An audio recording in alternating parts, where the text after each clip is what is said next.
Welcome to Kidmissing TV. I am your host, Angelina Wilson. This is not excess lipstick. It is actually my cold sore and how the lipstick reacted with it. So, just so you know. This case is that of Bethany Bones. She was found near Bethany, Pennsylvania, on October 24th, 1977. That is Wayne County.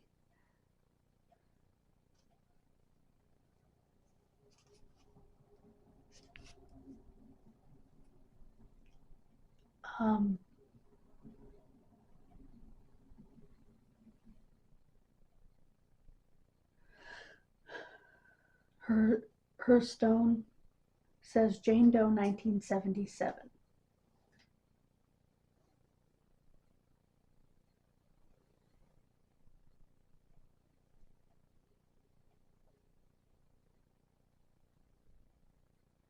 They had a special internment ceremony for her in 2011, 34 years after her bones were found. They wanted to honor her, which I think is wonderful.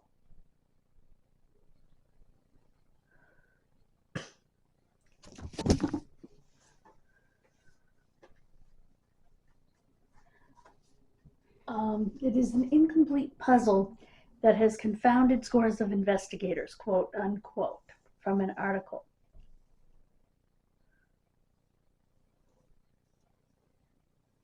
And she is known as the Bethany Bones.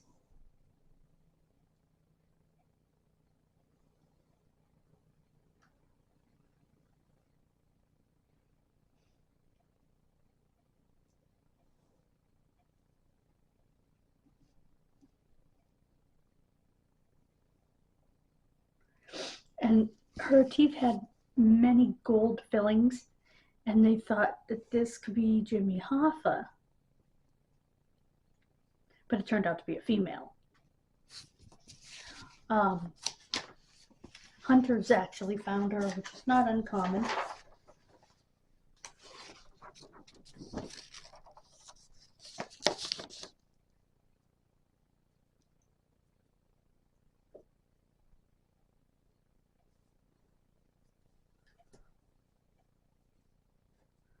Yeah, a doctor at the chief medical examiner in New York City compared the dental records of the unknown victim with Jimmy Hoffa's and determined that they were not him, and it was later determined that the bones belonged to a woman.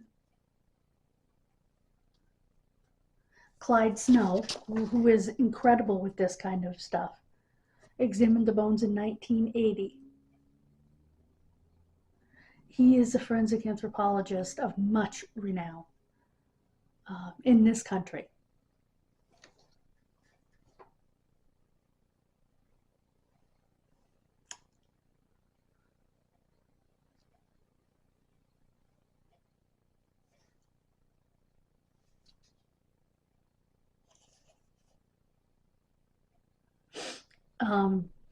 They still don't know much about this woman. She was approximately 5 feet 7 inches tall and 175 pounds. She wasn't a small woman. I'm not saying she was fat. I'm saying she was 5'7". That was a tall woman. My mother was 5'7".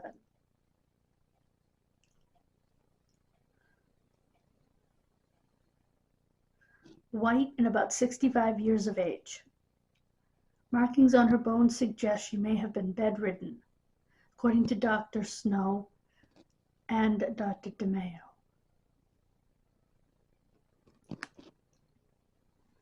Investigators went back to the area with metal detectors. Yeah, what's a medical detector? Frank Golden, a retired state trooper who was on the case when the bones were found, said there was no evidence at the scene to suggest what happened, how long the body had been there, or to develop any suspects. He said, quote, "Nothing that you could tie to anything. Just bones, no flesh, as I recall."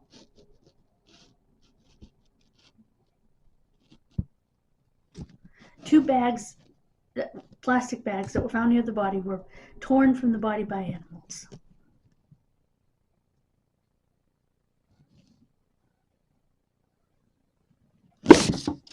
Investigators were told by neighbors to the area that they smelled a terrible odor a few months before.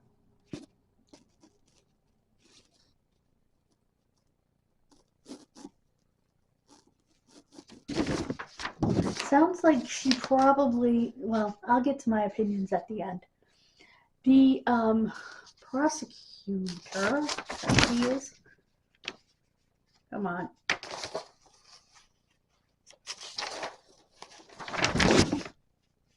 The district attorney, Michael Lehutsky, Lehutsky, said, quote, "There was no obvious sign of foul play, like a bullet hole in the skull or the like." He continued, quote, "There was no identification or other items that would point to identity, no local missing persons report or reports of a number of missing persons from other areas. And reports of a number of missing persons from other areas were looked into without success," end quote. The autopsy said her death was undetermined.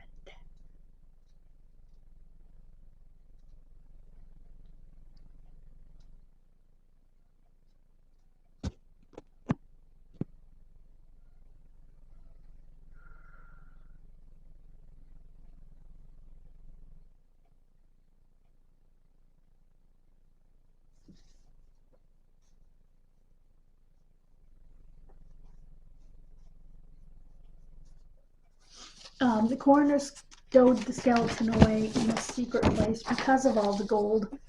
They didn't want somebody pulling all the gold out of her mouth.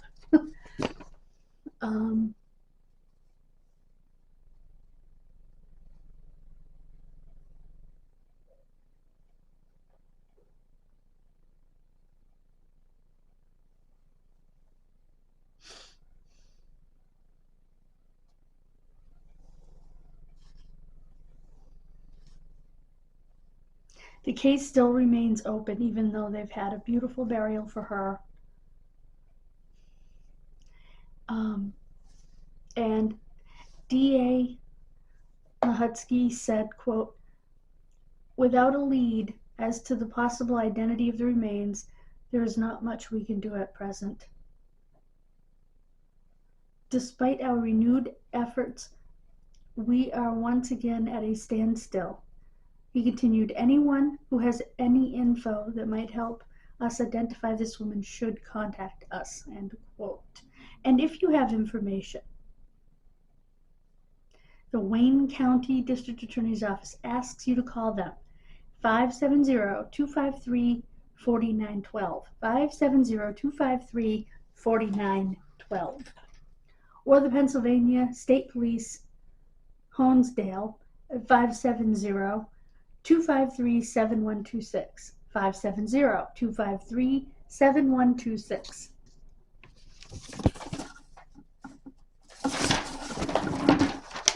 Now, my opinion. If this woman was bedridden, she didn't walk out into the woods. I think there was foul play.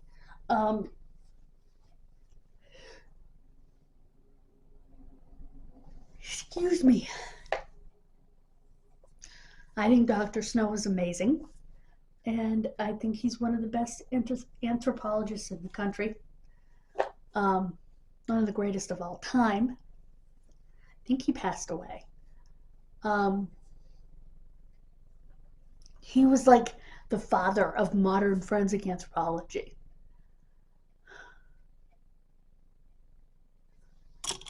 I mean, he was the original Bones. Like, if you've ever seen the TV show Bones, he was the original Bones.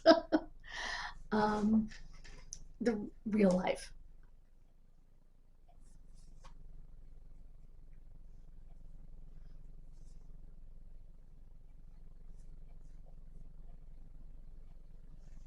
So I personally think that, sorry, a little bit of time, there was foul play involved of some description. And I think we need DNA. Hopefully they took samples from her before they laid her to rest, because of the time period that it was that they laid her to rest, they would have known of DNA. So hopefully one of the DNA companies is working on the case. So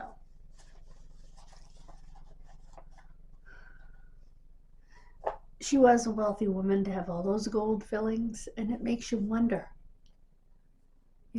did someone kill her for her money? It's a thought. Let me know what you think in the comments. Thank you so much for joining me. God bless you. Please subscribe and hit that bell.